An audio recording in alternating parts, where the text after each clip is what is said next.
The following is a segment from Session 8 of the Honestly Better Mental Fitness Show. If you would like a list of all the segments and the full sessions, please visit honestlybetterfitness.com/list. That's honestlybetterfitness.com/list. Welcome to LH Industrial's Honestly Better Mental Fitness. I'm Mike Lomber. I'm the president of LH Industrial, standing in the middle of a breezeway in the shop in Tempe, Arizona, to get an idea of what we do behind us here. I found mental fitness a few years ago, and it changed my life. It's changed my family's life.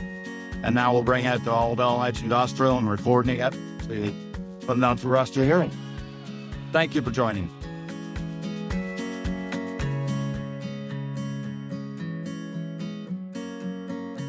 First, let's address the question about what does it mean to love? And if anybody wants to pipe in this one, maybe I'll pause for a second. I'll give you my definition.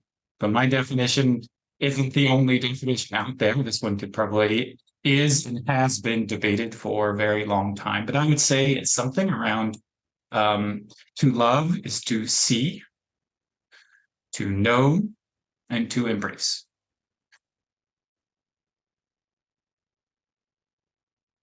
I think if somebody that we hadn't met, that was a stranger to us, that didn't know us well, that came up and said how much they loved us on a first date, maybe, or somebody that you just met, it probably wouldn't mean very much because, in some people, it's even maybe insulting. Like, you don't love me, you don't even know me. How could you possibly love me if you don't know anything about me? Like, you love this idea of me, or you love this appearance of me, and then you filled in all the blanks, but you don't actually know me. How could you have any deep love for me without knowing me? And then I think we could look at the other half, and let's cut out the embrace part of like, if you feel fully seen and known by somebody, that they see you, they know you, they understand you, they get you, they can predict things about you that you know, maybe they know you better than you know yourself. I've heard this funny definition of love of somebody, the partner asks them if they're hungry and they're ordering food and they say no. And then the partner goes and order food, but secretly orders food for the other partner that just said no. They ordered 2 burritos, not just one, because they know the partner will be hungry in 30 minutes once the food shows up. And I think that's a silly example of a partner knowing us better than we know ourselves sometimes. And so the second concept of this is to see and know, but then be rejected. And I think that is what keeps us back from deep love a lot of times, and what keeps us back from being vulnerable, from being our true, authentic, deep selves, is this fear of what if I'm fully known, I'm fully naked metaphorically, and then rejected. Like that is a deep there in there. So we bring those two concepts together to be fully known, fully seen, and embraced, I think, is something close to the definition, or at least mine, of what it means to be loved, to be fully known and embraced. Not known and, okay, yeah, this is that, and I guess I accept you or whatever, but like fully embraced. And I even put the word embraced, not accepted. And I would love to actually put accepted and then cross out and then put embraced next to it.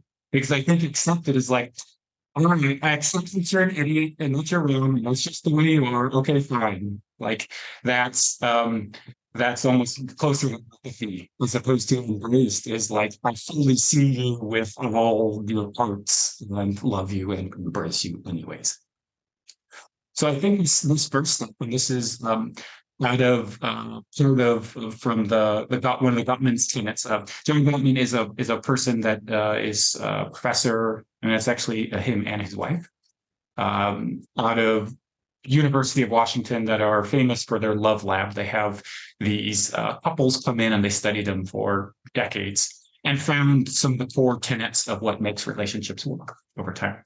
And this is one of their deep things, is to deeply know your partner was one of the first tenets in here.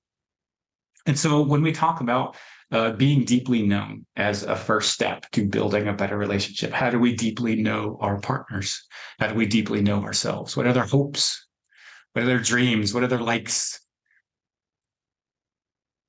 What are yours? What are your hopes? What are your dreams? What are the things you like and dislike? Do you know that? How well do you know that? And I gave that silly food example of the person saying they weren't hungry and then the partner ordering food for them anyways. As an example of maybe someone that doesn't know themselves, someone that knows themselves really well. It's like, I'm not hungry now, but I will be in 20 minutes. Right? How well do we know ourselves? And then how well do we appreciate, respect, and love those different things about ourselves?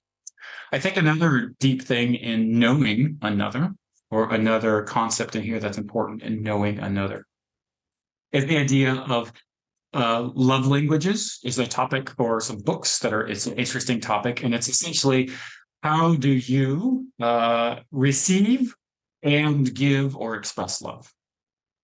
And I might give you a few examples here. And we don't have to say love. We can also say appreciation, respect. If I appreciate something about you, what is it that is meaningful to you? If you do something to me and I'm going to show my appreciation for you, is it acknowledgement? Is it words? That's some people's language, right? It might be that I do that thing for you when you need it done too. And so you help me move, and so I help you move. Is it actions? Is it like, words, great, whatever, a card? Is it flowers? Or is it, hey, I don't even need any of that. I just want you to be there with me when I do.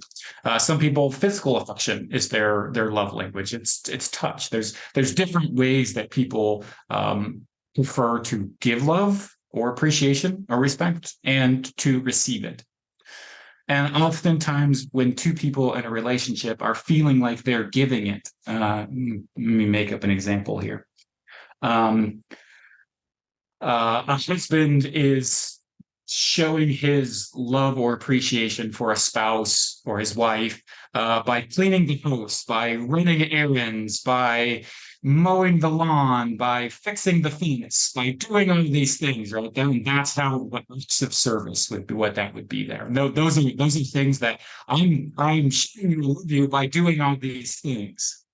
But if his partner is a words person, that they want to have a letter written to them, they want to hear how beautiful they are, the things that they love about them, or those type of things, then that person can be giving, but in a way that the other partner isn't able to receive. And so I think part of knowing your partner is, how do they receive love? How do they receive appreciation? How do they receive respect? And so knowing somebody and then being able to speak that language in there. Yeah, pulling it back to love yourself. I think, I learned from you that's one of the key pieces. You can't really love other people fully if you don't love yourself.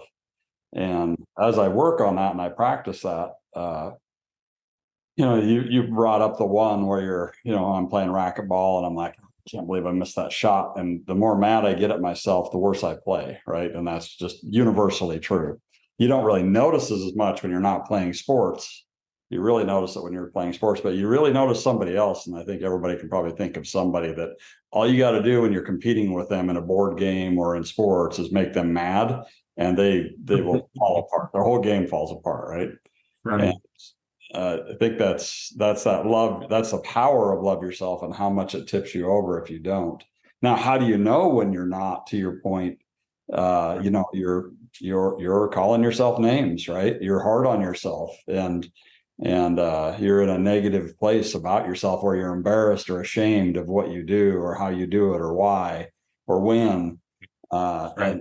And you really, really have to spend some time letting that go.